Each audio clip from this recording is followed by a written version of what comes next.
I want to welcome you to the video for property dividends. Now, property dividends are a little different than cash dividends. It's still paid with an asset the company owns, but it's paid by stocks or bonds that the company has in other corporations. And property dividends have to be distributed or recorded at their fair market value. So the first one we're going to have is Bagel Corporation owns bonds in Muffin Incorporated. The cost was $30,000, which is also was the fair market value of the last balance sheet date. But on the date of declaration, the fair market value was at $32,000. So that gives us a $2,000 gain. So we have to increase the investment. So we have investment in Muffin Incorporated, and that will be for $2,000. And then we would credit gain on disposal.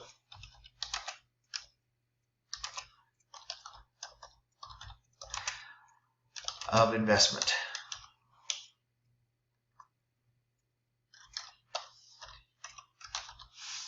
And that's for $2,000. Then the next entry is to record the actual dividend. So we have retained earnings,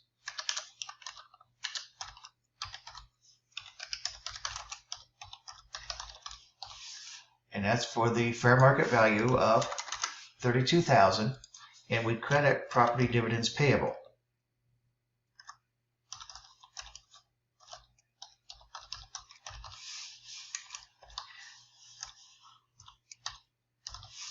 And that's for $32,000.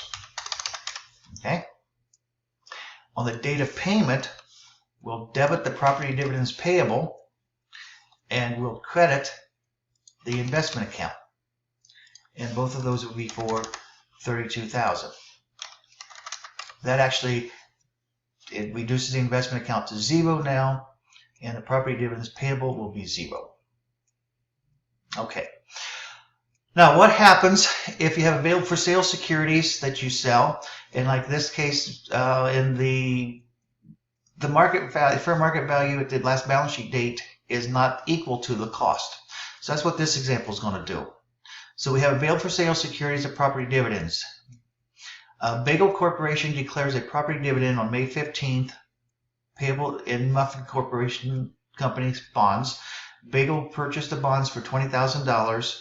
They were classified as available for sale securities, and they currently have a fair market value of $23,000, which is a $20,000 cost plus $3,000 for change in value and $3,000 for unrealized holding gains or losses. Now, since it's available for sale, remember the holding gains, the unrealized holding gain and losses is in the other comprehensive income. So on May 15th, the market value was $25,000, and the total gain would be $5,000. Okay, so first thing we do is the same thing, except for the up here we did the investment account. Here we have to do the allowance account. So we have allowance for change, and this is the same entry that we did when you did the marketable securities. Allowance for change in fair market value.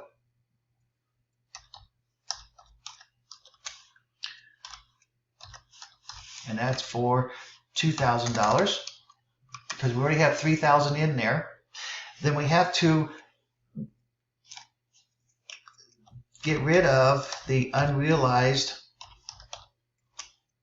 holding gain or loss.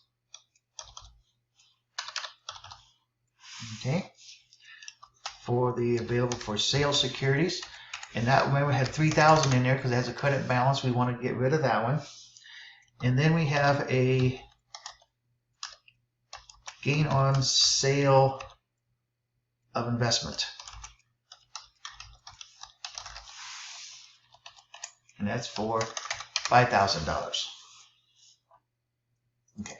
Now we have to record the actual entry again. So that would be retained earnings. This is for the actual dividends, just like we did before. In this case, it was for $25,000 because that's the fair market value, and our credit will be property dividends payable, just like it was up above.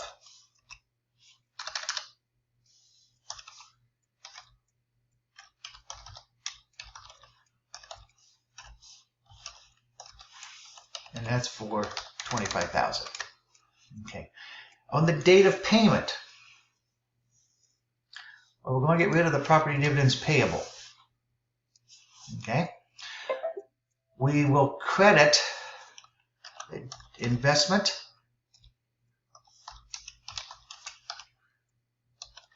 in available for sale securities.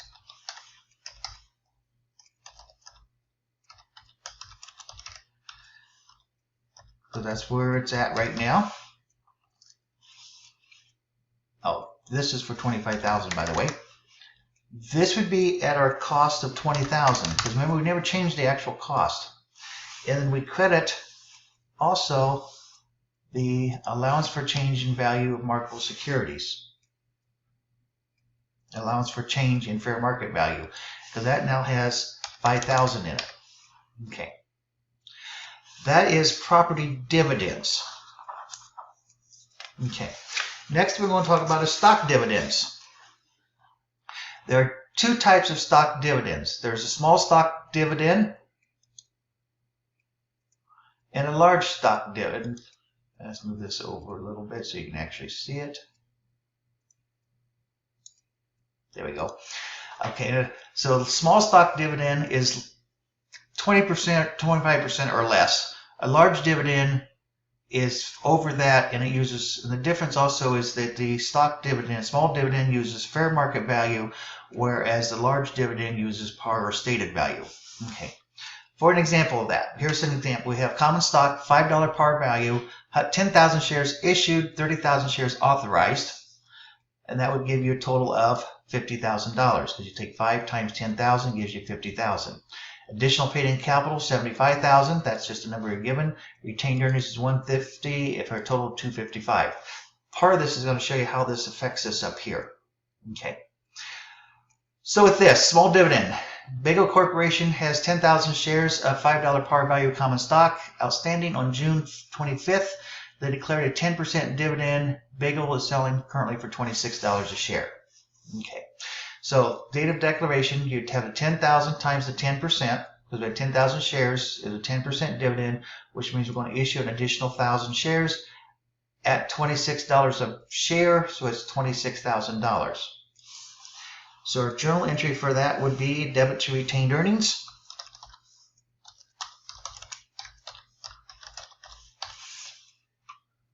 For $26,000. We credit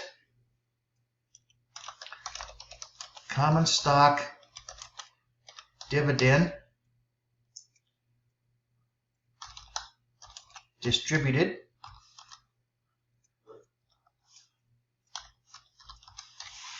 that's going to be recorded at par value. So we had, remember, 1,000 shares, and the par value was $2 a share. No, it's $5 a share. So that would be $5,000. And then the balance will go into additional paid in capital.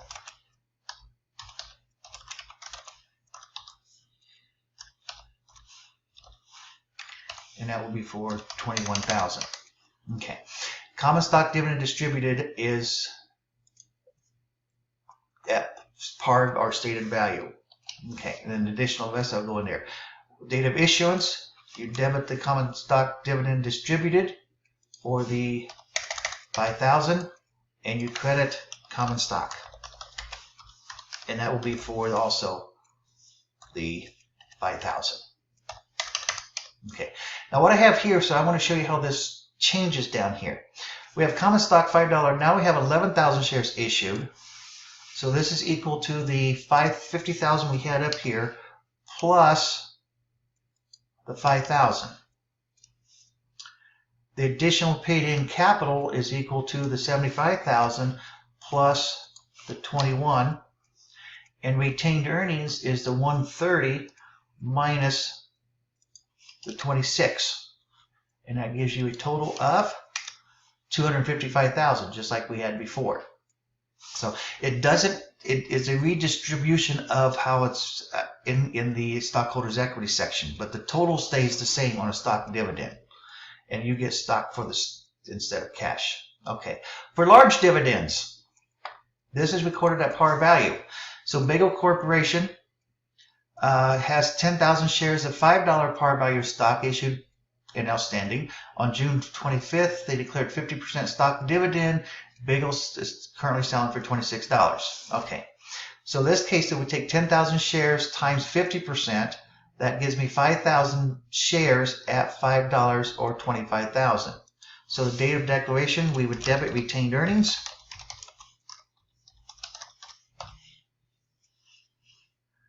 For 25,000, and our credit would be common stock dividend distributed.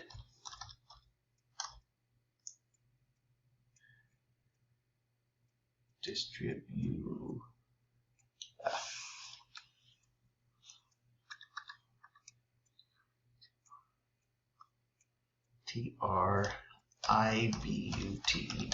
blank for 25,000.